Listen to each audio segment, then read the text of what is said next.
आज पंडित जवाहरलाल नेहरू जी का पुण्यतिथि है और रमाबाई भीमराव अंबेडकर साहब का उनका माता का पुण्यतिथि है। उनको सत सत नमन प्रणाम करता हूँ और देश हिंदुस्तान में सभी जाति धर्म भाषा के लोग को एक संविधान में रह के जीना जगना पड़ता है और संविधान हमारा धरोहर है। कश्मीर से कन्याकुमारी तक अखंड भारत आज़ादी के बाद और आज भी अखंड भारत है।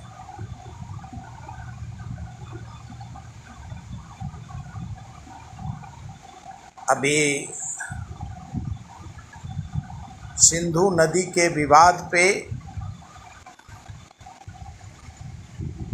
भारत का प्रधानमंत्री ने कहा कि सिंधु जल विवाद हम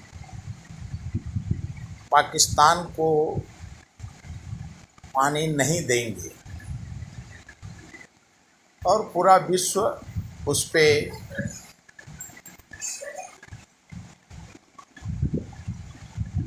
काम कर रहा है और पूरा देश और पूरे विश्व में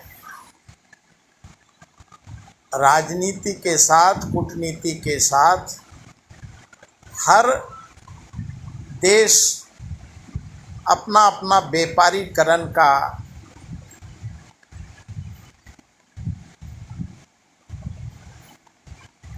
कार्यक्रम कर रहा है और विश्व को अपने व्यापार की चिंता है और हिंदुस्तान में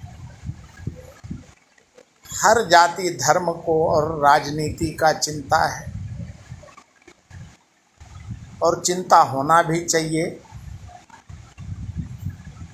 क्योंकि सबको सत्ता का चाबी चाहिए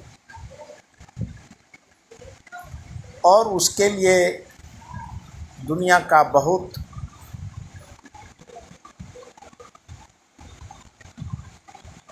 पापड़ बेलना पड़ता है।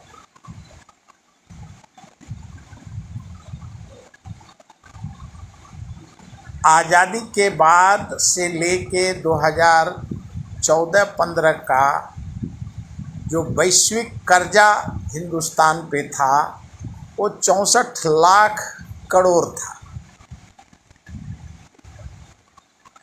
और आज 173 लाख करोड़ कर्जा भारत पे है। ऐसा जो मीडिया और एसिड बता रहा है।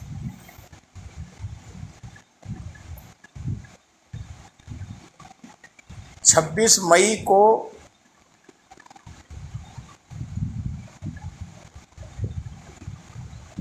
प्रधानमंत्री जी ने शपथ लिया 2014 में। उस समय में जो देश का मानना है और प्रधानमंत्री जी का कहना है कि हिंदुस्तान 11वां स्थान पे है और जो आज हिंदुस्तान चौथे स्थान पे विश्व में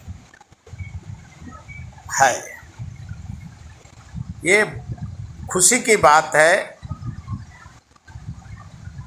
अभी जो पाकिस्तान के आतंकवादी ने हिंदुस्तान पे हमला किया,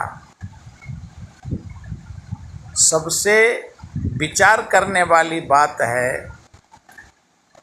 कि हिंदुस्तान में अभी जो भारतीय दूत बन के करीबन 50 मेंबर ऑफ पार्लियामेंट दोनों हाउस का गया है,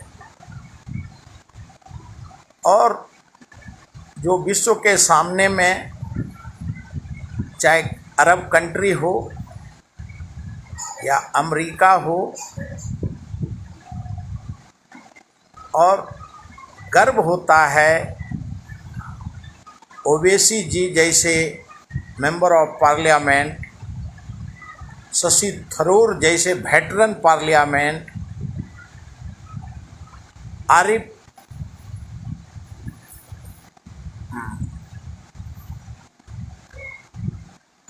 एक वेटरन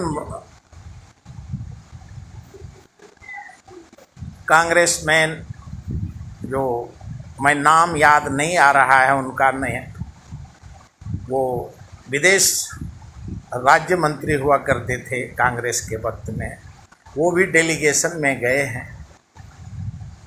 और भारत का पक्ष रखने में इतने सुंदरता से ये लोग बहादुरी के साथ रख रहे हैं कि देख के खुशी होती है। और ओवैसी जी जो समझाते हैं और उनका जो कहना है कि मैं हिंदुस्तान का हूँ और हिंदुस्तान का पक्षधर हूँ, जिस तरीके से पाकिस्तान हर हमेशा जाति धर्म के नाम पे जो 22 तारीख को भी हिंदुस्तान पे आतंकवादी घटना हुआ, उसमें एक आतंकवादी ने कहा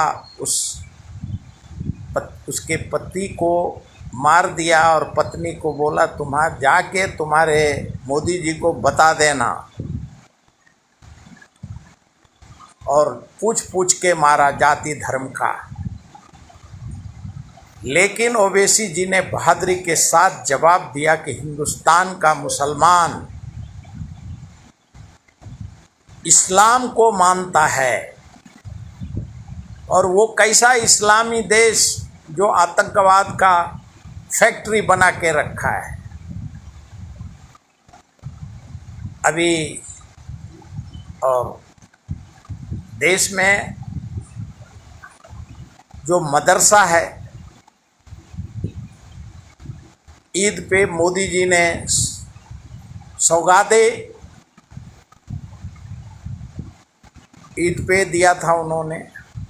अभी मदरसा को पहले 2 लाख मदरसा को दिया जाता था, हर मदरसा को, अभी उसको बढ़ा के मोदी जी ने 10 लाख कर दिया।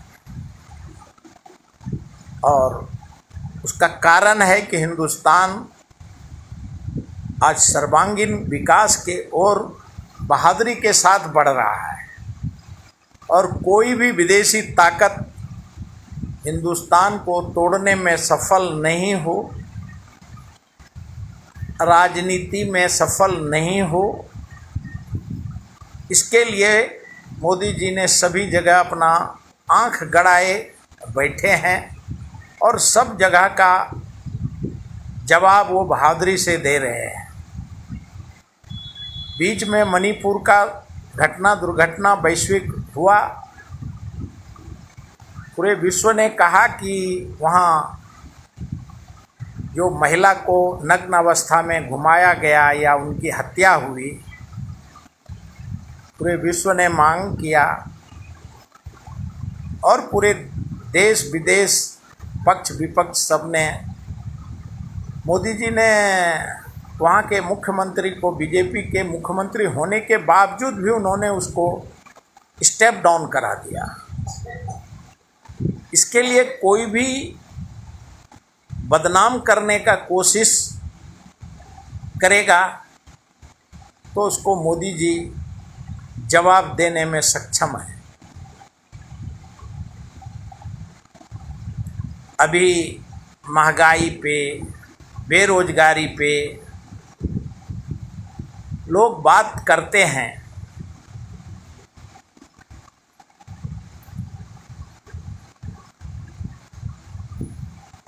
लोकपाल पे, जन लोकपाल पे बात करते हैं, कहाँ कर पाए। और हर समय का वक्त अपने सवार को ढूंढता है और वक्त जवाब देता है। और इतिहास गवाह है, अपने अपने वक्त में, अपने अपने शासन काल में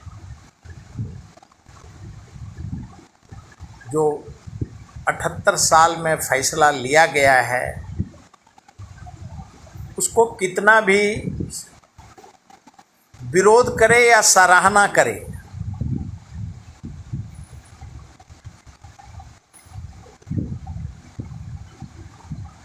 वो उस वक्त का तकाजा था। और आपको जो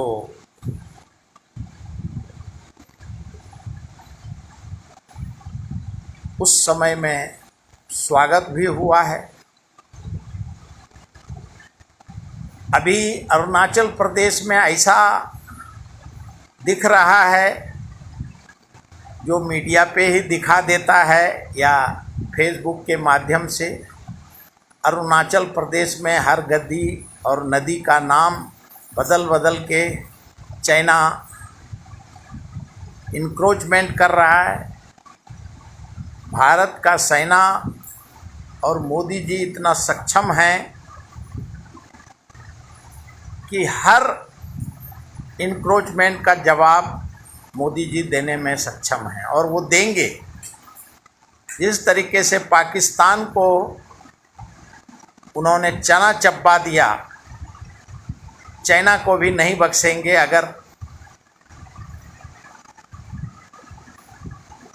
चाइना को फिर घुसपैठिया का कोशिश करेगा या नाम बदलने का, नाम करने का, क्योंकि भारत को मोदी जी जैसा डायनामिक प्रधानमंत्री मिला है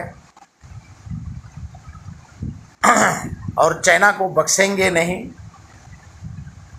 ये सही है कि चाइना का जो व्यापार है उसको, क्योंकि वक्त का भी मांग है और वहाँ के लोग जिस प्रकार से मेहनत करते हैं, A to Z बनाते हैं। और आज दुर्भाग्य है कि हमारे देश में विदेश से सब कुछ बन बन के आता है, तो हमारे युवा और 140 करोड़ जनता को मोदी जी ने कल भी अपने सभा में कहा कि हर गांव, हर युवा, हर महिला, हर युवती सर्वांगीण विकास का भागीदारी बने। और सर्वांगीण विकास का भागीदारी का मतलब सरकारी नौकरी नहीं होता है।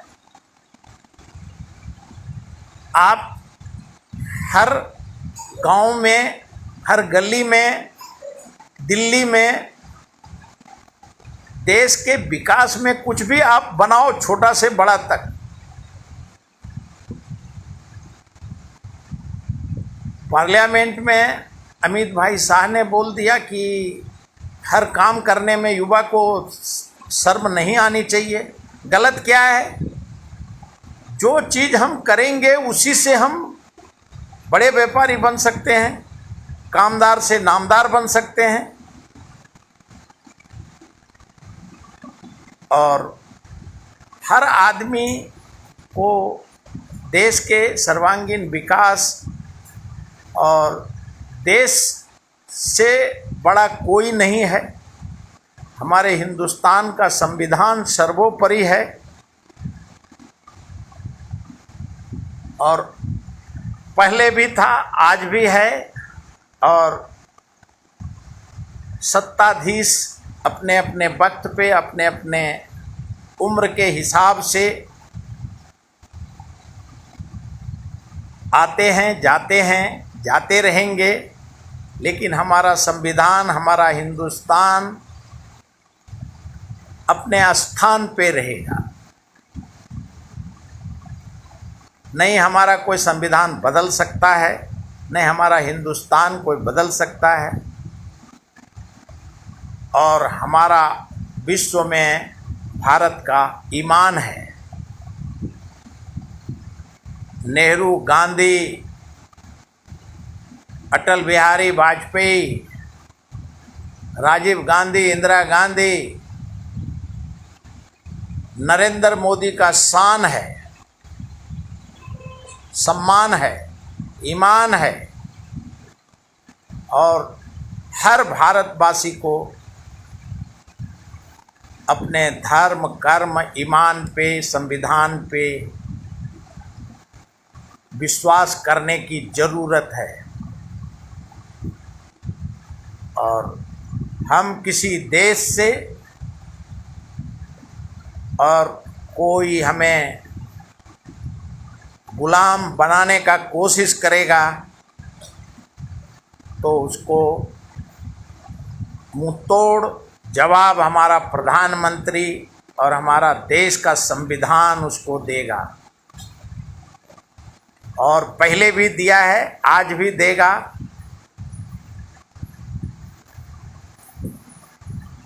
इसलिए जय हिंदुस्तान, जय संविधान, भारत माता की जय।